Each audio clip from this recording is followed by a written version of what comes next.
This video is a recording of a presentation I originally delivered to the North American Conference on Video Game Music on the 18th of January 2015. I've titled this talk as a return to Columbia for reasons that act on multiple cognitive strata. The first, most surface level, is that, as those who attended this conference last year will remember, I spoke on BioShock Infinite, and today I will again because there is simply so much to unearth. The second is on a diegetic level that anyone who has completed the game knows. One of the primary themes of the narrative is return. Returning events, returning people, returning choices. But the third is the most pertinent to my topic today, the return invoked by nostalgia and memory. Columbia is the epitome of conjured memory, wrought of the nostalgia for an idealized Americana around the turn of the 20th century. Simpler, happier times. As a point of departure, I'd like to watch a clip of the player's first glimpse of the floating city of Columbia. 10,000 feet. 15,000 feet. Hallelujah.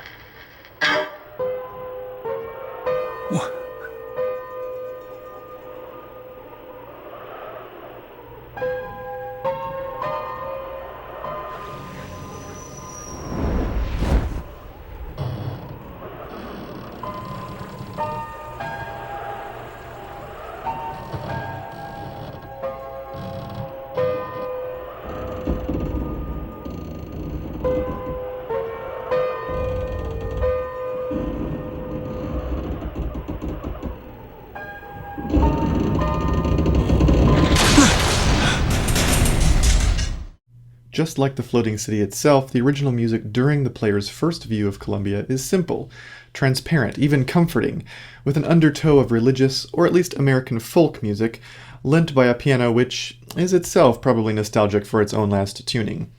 It's almost Stephen Foster-y. However, this is all viewed from a distance as the player floats above the city. Seeing the city's streets and its people up close for the first time proves quite different, and that is the cue on which I would focus.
Despite the track's title, Lighter Than Air, it has the simmering subtext of ominous foreboding, more than the player's first glimpse of this heavenly city did. Ominous subtexts just as Columbia will prove to have. What intrigued me when I first heard this cue was how much it reminded me of the music of Charles Ives, who was himself a recycler of the American religious and folk music parlance, a nostalgic man in his way, but with his own dissonant twist. In fact, Charles Ives is the perfect model because he lived through the very era that is portrayed in BioShock Infinite. With his own flavor of tongue-in-cheek idealization, he adopted much of the time's musical vernacular, and he remixed it into sometimes unsettling results. In interviews, Gary Shyman seems to eschew much connection to any turn-of-the-century music other than to acknowledge Stephen Foster as an influence. The underlined portion of this quote is particularly salient. Shyman says, I wouldn't say that I developed the score around the music of the period. The music of the period influenced me and I was aware of it. There is at least one piece of music that I was very conscious of, the music of the great 19th century American songwriter Stephen Foster, where he was in my mind when I wrote that cue. I'm not sure what specific cue Shyman is referring to in that interview, but I strongly suspect it is the one we just listened to. At any rate, Shyman does specifically mention Lighter Than Air in a separate interview with GameTrailers.com. In Colombia, it's still a living city. People are still living and going about their daily activities. It's the polar opposite in many ways to Rapture.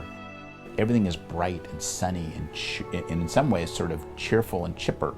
And in fact, one of my favorite cues from the game, called Lighter Than Air, is literally, it's kind of like the Welcome to Rapture. It was inspired by when you're first walking through the city and entering it and being introduced to it. And it's not frightening at that point. So the music has this sort of melodic, almost Stephen Foster, a famous songwriter from the late 1800s, wrote Camptown Races and Genie with the Light Brown Hair. So it has a little bit of that kind of vibe to it, but at the same time it has this sort of complex background to it as well. In an interview with IGN, Shyman's tone seems more open to the existence of early 20th century influences, but of course no reference to Charles Ives. He says, "Certainly the time period and musical styles of the time were very influential as I composed, but it was more like letting those influences filter through me, and as I saw the game and its musical needs." I suspect that what Shyman is getting at in these interviews has more to do with having backed away from influences of popular music during the era. In that same IGN interview, BioShock's creative director Kevin Levine had this to say.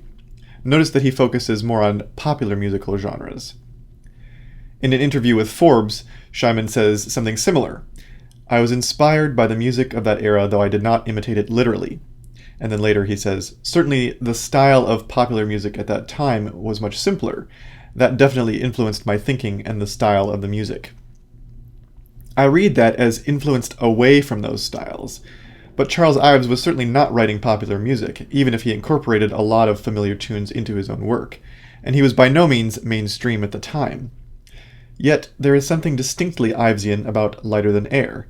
This is partially influenced by the patriotic Americana imagery, which I have no doubt also influenced Shyman. But the music itself also hints at the early American composer who was himself preoccupied with religious imagery, folk and popular song, sentimental nostalgia, and, unsettling for the era, dissonance. So as we examine this cue from the BioShock Infinite soundtrack, I will be drawing comparisons to some of Ives's works. This is my own condensed transcription of the principal voices heard in Lighter Than Air. I have omitted the undulating chromatic voices that can barely be heard in the background simply because their role seems to be more of an effect than a musical one. But I certainly acknowledge that they add another layer of uneasiness to the whole. At the start, the strings clearly articulate D major with low, droning sonorities and a melody worthy of Stephen Foster, just as Shyman ascribed. But it is the other, more mysterious layer in the celesta that suggests something Ivesian. In the first measure, they give an impression of a whole tone collection. But the D-flat at the end of the bar undermines this. In fact, it is that eighth note D-flat A-flat interval which suggests perhaps this part is sounding G-flat Lydian. By the end of the phrase, we might be hearing F Phrygian or perhaps D-flat major. It is this last option that appeals most to me given its opposition to the string's orientation in D major. This recalls to mind an anecdote of Ives's father directing marching bands to pass each other while playing the same tune in different keys, with young Charles standing in the midst of the melee. But anecdotes aside, let us deal with an actual musical comparison. I think there must be a place in the soul. See here in Ives's well-known song The Things Our Fathers Loved from 1917, how he begins, just like Shyman with low, droning sonorities underpinning a folksy melody, which is itself an intertextual recycle of Dixie. And incidentally, directly following this quote of Dixie, Ives actually does recycle Stephen Foster's Mild Kentucky Home. Another similarity is the early impression of a whole tone collection through the interplay of the piano and the voice. where the voice remains firmly in C major while the right hand of the piano imitates as if in E major, collectively giving 5 of the 6 pitches of a whole tone scale. And, just like Lighter Than Air, the whole toneness is immediately dissolved by a single pitch, which is a semitone away from the final member of that whole tone collection. Ives's The Unanswered Question provides another point of comparison, and is in fact the very music I was reminded of when I first heard Lighter Than Air.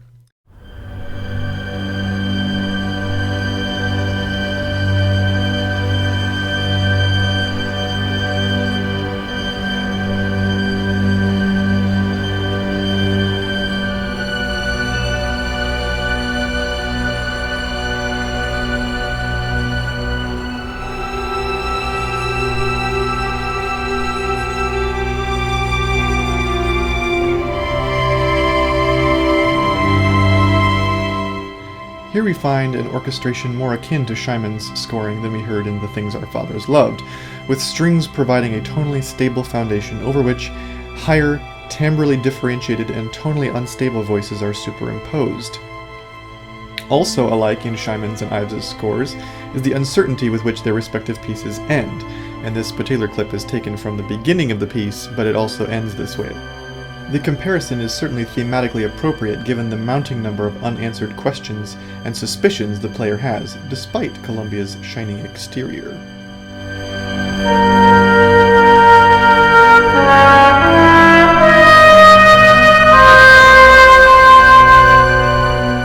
The end of the Lighter Than Air cue reminds me very much of the way Ives ends another song, General William Booth Enters into Heaven.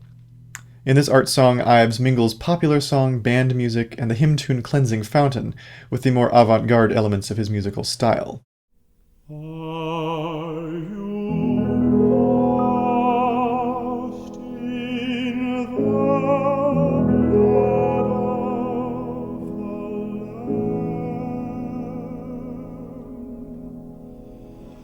Are you washed in the blood?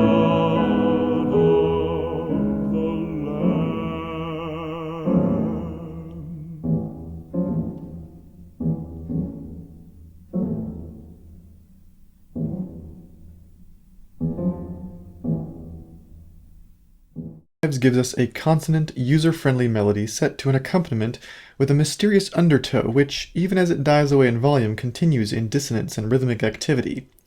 This is in some ways reminiscent of what Scheinman does at the end of Lighter Than Air, with the music evaporating amid the quiet, swirling chromaticism of strings and celesta. Specifically, if we dissect that mysterious chord Ives uses twice in a row, beginning in measure 106, we'll see something familiar. At the bottom, we have the E major basis of the chord. At the top, we have an upward extension of that triad, which essentially amounts to a widely spaced major 7th chord. But as with Oreos, the best stuff is in the middle. And, in the middle, we get a whole tone collection, or at least a partial one. We would need a D to complete it, but what do we get? That D sharp, just a semitone away from what would have completed the collection. So both Ives and Scheinman employ a mixture of diatonic and whole tone relationships to keep the listener off balance. I don't mean to imply from these comparisons that all, or even most of Scheinman's score for Bioshock Infinite is Ivesian, for there is much that is not. Nor do I wish to imply that Scheinman is intentionally obscuring any connection to Ives. I believe him when he says he let musical influences filter through him. Often when I point out an interesting analytical detail to my students, they will ask something like, "Do you think Chopin meant to do that?" Or, "Was Bach really thinking about that when he composed it that way?" And I tell them the truth, I don't know, and perhaps in the long run, their intentions are less important, to me at least, than the fact that we can find and hear certain relationships, purposeful or not, in their music. Their genius is certainly not lessened for their having done intuitively what it takes the rest of us so long to figure out. So it is with Scheinman and Ives in the case of Lighter Than Air. Perhaps Scheinman was thinking Ivesian thoughts as he wrote this cue, but from his interviews, I suspect not. He was clearly more conscious of Stephen Foster, but then Ives was no stranger to Foster's songs either. It is what Scheinman did with that shared influence that echoes Ives. With his history as a composer for film and television, there is certainly precedent among his video game scores of drawing on earlier styles and even specific composers. Scheinman certainly drew on Bernard Herrmann's score for The Day the Earth Stood Still when he composed for Destroy All Humans. and he has acknowledged the use of aleatory and musique concrète in his score for the first Bioshock, and both of those styles were developed contemporaneously or shortly before the time in which Bioshock takes place. Even more specifically, he credits Rachmaninoff as an inspiration for a particular cue in Bioshock for the demented mind of a musician gone mad, and you can hear some of it play in the background of this interview with Scheinman as he discusses the piece. And I should warn you, there is a bit of language at the end. Sandra Cohen. He's insane.